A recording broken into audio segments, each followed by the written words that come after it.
बिस्मिल्लाहिर्रहमानिर्रहीम। अस्सलाम वालेकुम नाज़रीन कराम, मैं हूं मखदूम शहाबुद्दीन और आप देख रहे हैं मेरा फेसबुक और यूट्यूब चैनल। उम्मीद करता हूं आप सब लोग बखैर व आफियत होंगे और जहां भी होंगे अपने अहले खाना समेत खुश भी होंगे और महफूज भी। नाज़रीन कराम, वही हुआ है जिसका डर था। नून लीग की जानिब से पाकिस्तान की अफवाज से माफ़ी मांगने का मुतालबा सामने आ चुका है। GHQ के सामने एहतजाज करने की और खूनी इनकलाब की धमकियां भी दे दी जा चुकी हैं और एक हंगामी प्रेस कॉन्फ्रेंस हुई है जिसने बहुत से लोगों के कॉन्सेप्ट क्लियर कर दिए हैं।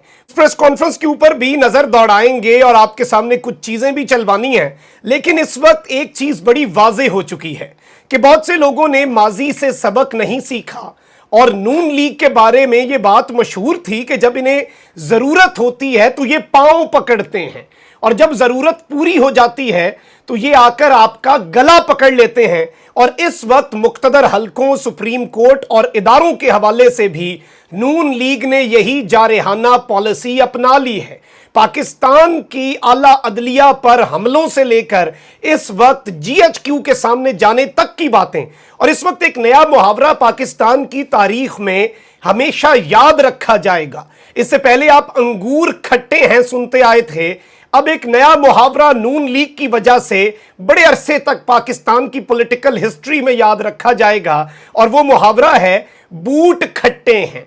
इन्होंने बूट पॉलिश की कोशिश की, इन्होंने वोट को इज्जत दो के बयानिए को तबाह बर्बाद किया, बल्कि उसका सौदा किया, उसे बेचा, उसका रेट लगवाया, और जब इन्हें जो आउटकम्स हैं वो नजर नहीं आई कि जो ये हासिल करना चाहते थे, उसके बाद इन्होंने इदारों पर हमले शुरू कर दिए हैं। सुप्रीम कोर्ट ऑफ पाकिस्तान के हवाले से तो मुकम्मल तौर पर, और इस वक्त मैं आपको सूरत हाल भी अगर बता दूं तो आप अंदाजा करें कि किस तरह की ये सूरत हाल बन चुकी है। एक तो इन्होंने हुकूमती इत्तेहाद ने पिटीशन दायर करने का फैसला कर लिया है। सुप्रीम कोर्ट बार हमेशा उस वक्त मंजर आम पर आता है 99% जब नून लीग के लिए कोई प्रॉब्लम होती है, एंड ऑब्वियसली उसमें नून लीग के वकला का ग्रुप जो है वो बहुत ज्यादा डोमिनेंट है, इसमें कोई दूसरी राय नहीं है। उन्होंने भी सुप्रीम कोर्ट को यह कहा है कि जी एक ही बेंच क्यों सियासी फैसले सुनता है, फुल कोर्ट बने और ये हो जाए, वो हो जाए, फलां हो जाए, ढिमका हो जाए। और इत्तलात यही है कि सुप्रीम कोर्ट ऑफ पाकिस्तान खुद लार्जर बेंच बना देगा। ओपन एंड शट केस है ये, सिर्फ और सिर्फ बदमाशी, ये सिर्फ और सिर्फ इदारों को ब्लैकमेल करना, और ये नून लीग से बेहतर कौन जानता है। इदारों के हवाले से इस वक्त सुप्रीम कोर्ट के बाहर इन्होंने जो तमाशा लगाना है, मौलाना फजलुर रहमान साहब जो है उन्होंने कहा है मैं खुद जाऊंगा सुप्रीम कोर्ट, ऐसी की तैसी हर चीज की। और अब इत्तलात यह है कि सुप्रीम कोर्ट और रेड जोन की सिक्योरिटी फूल प्रूफ बनाने का फैसला कर लिया गया है। रेड जोन में एंटी राइट फोर्स भी तैनात किए जाने का इम्कान है। एंटी राइट फोर्स डंडों और आंसू गैस से लेस होगी। इस वक्त हमारे जराए हमें शहर इक्तदार से यह खबर दे रहे हैं हुकूमत ने सुप्रीम कोर्ट और रेड जोन की सिक्योरिटी बढ़ा दी है। और खतरा किससे है जी? हुकूमत से ही तो खतरा है, लेकिन ऑब्वियसली आपको पता है कि इन मामलात के अंदर सिर्फ हुकूमत का अमल दखल नहीं होता।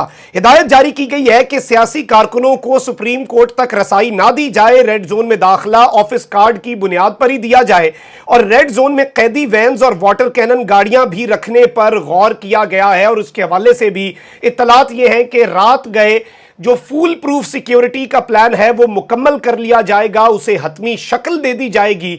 और इस सारे के सारे मामले के अंदर कुछ चीजें इस वक्त बड़ी वाज़ेह हैं, बड़ी क्लियर हैं। और ये जो जावेद लतीफ साहब को लॉन्च किया गया, आप ये देखें कि ये एक सीरीज चल रही है। शुरू में इन्होंने कोशिश की इदारों को इधर उधर से एक दो तरीकों से ब्लैकमेल करने की।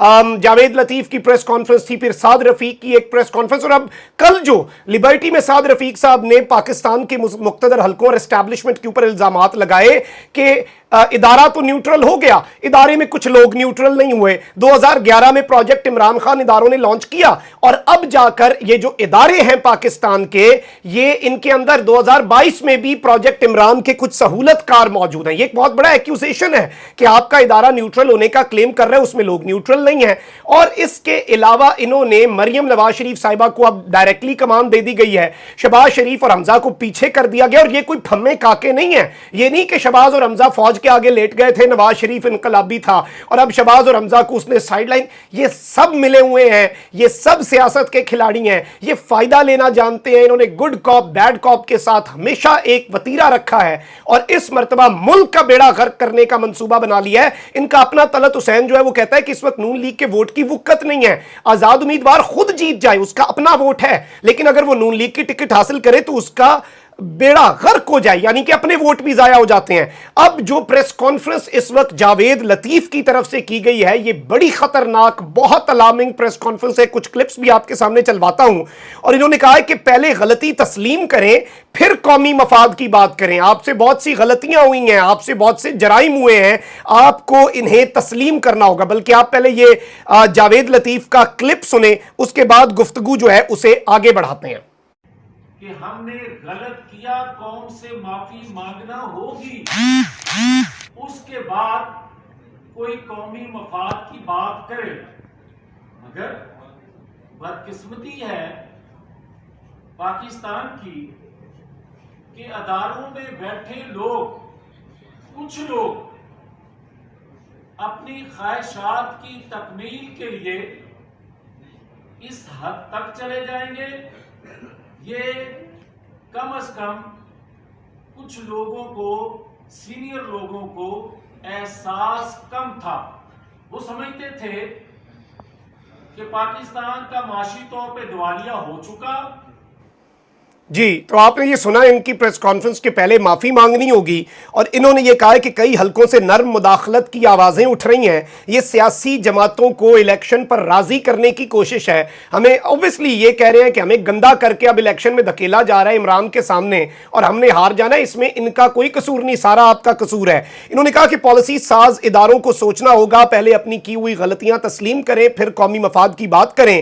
وزیر اعلیٰ پنجاب کے الیکشن کیس کی فل کورٹ میں سماعت کا مطالبہ ہے, اور وزیر اعظم سابق جو ہے نواز شریف, ان کی ساری اپیلوں کو فوری طور پر سنا جائے, اور سب کو لیول پلینگ فیلڈ ملنی چاہیے. رات کے وقت سپریم کورٹ کی دیواریں پھلانگی گئیں, اور اس نوعیت کے عمل کو جذبات کا اظہار قرار دیا جاتا ہے. مطالبہ کرتے ہیں کہ عدالت پر حملے کے الزام پر نون لیگ سے معافی مانگی جائے. اچھا, یہ عجیب سی انہوں نے ایک پوری کی پوری جو ایک نیریٹو بنا لیا ہے, اور اب انہوں نے خونی انقلاب اور جی ایچ کیو, پاکستان کی جو ملٹری لیڈرشپ کا ہیڈ کوارٹر ہے, اس کے باہر بھی احتجاج کی دھمکی دے دی. ذرا چیک کریں, 4 مہینے سے عمران خان کی سیاست, اور میں نے بڑی دفعہ یہ کہہ چکا ہوں کہ جو مرضی ہو جائے عمران خان نواز شریف نہیں بنے گا. عمران خان کبھی گجرانوالہ جلسے والی تقریر نہیں کرے گا. عمران خان کبھی اپنے سیاسی مفاد پر ملکی مفاد کو فوقیت نہیں دے گا. لیکن ملکی مفاد, یہ لفظ وہ ہے جو اس وقت Noon League, Peoples Party, J U I اور پی ڈی ایم کی ڈکشنری میں ایگزسٹ ہی نہیں کرتا. اور جس طرح سے انہوں نے حملہ کرنا شروع کر دیا ہے پاکستان کے سپریم کورٹ پر,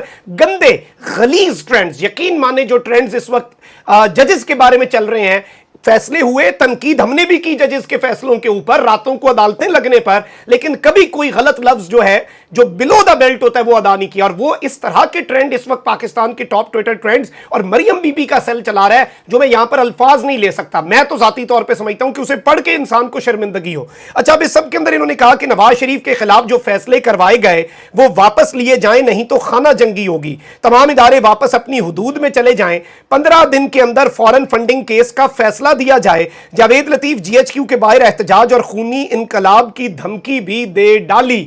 یعنی کہ انہوں نے کہا ہے کہ فورن فنڈنگ کیس کا 15 دن میں فیصلہ ہو, الیکشن کمیشن کو بھی ہم ڈکٹیٹ کریں گے, سپریم کورٹ کو بھی ہم ڈکٹیٹ کریں گے, اور پاکستان کی جو فوج ہے, جی ایچ کیو ہے, اسے بھی ڈکٹیشنز ہم ہی دیں گے. ذرا ان کا ایک اور کلپ سن لیں. لوگ نکلنا شروع ہو چکے ہیں. میں گزارش کروں گا آج بھی کہ اگر جمہور کی آواز نہ سنی گئی اور یہ احتجاج الیکشن کمیشن کے باہر ہو, فارن فنڈنگ کیس کا فیصلہ لینے کے لیے یا دیگر اداروں کے باہر ہو, پنڈی میں ہو, اسلام آباد میں ہو, کسی اور جگہ ہو, اگر اس طرح کی روش چل نکلی جس کو ہم نے کبھی سپورٹ نہیں کیا تھا, مگر اگر لیڈر لیس یہ مظاہرے, یہ احتجاج, یہ خونی انقلاب آ گیا جو کہ نظر آنا شروع ہو گیا ہے, تو اس کی ذمہ داری हम पर नहीं होगी। अंदाजा करें आप कि किस तरह से गैर आईनी इकदामात करके उन्हें तहफ़्फ़ुज़ फराहम करने के लिए ये किस हद तक जा चुके हैं। इस वक्त बनी गाला में अहम तरीन इजलास चल रहे हैं और अभी और बहुत सी खबरें हैं। अक्टूबर के इलेक्शन के बारे में मैं तो बड़े अरसे से कह रहा हूं और अब ये भागना शुरू हो चुके हैं, इनकी कांपें टांगना शुरू हो चुकी हैं। जरदारी ने समझाया कि भाई अब तो हारने वाली बात है, 2/3 भी नहीं, खान तो क्लीन स्वीप करेगा, लेकिन इन्हें इस बात का अंदाजा नहीं है कि अभी हो सकता है ये 10 सीटें निकाल लें, साल बाद इन्होंने वो भी नहीं निकालनी। और अवाम का जो जम्मे गफीर है, अवाम आपके साथ कितनी निकली ये कल लिबर्टी पर देख लिया। और ये वो चीज होती है जो लीडर बनाती है। ये मुक्तदर हलकों को भी याद रखना होगा। देखें, पहले ये आपके ऊपर अटैक करते थे और लोग दिफा में निकलते थे, आज वो सारे खामोश बैठे हैं क्योंकि उनके साथ जो कॉलें आई, जो कुछ भी हुआ गलत हुआ पिछले 3-4 महीने में। लेकिन ये वो तबका है जो मफाद परस्तों का टोला है, जिनके लिए मुल्की मफाद की कोई वक़्त नहीं है। और अब इमरान खान के हाथ में बहुत फैसला कुन जंग आ चुकी है।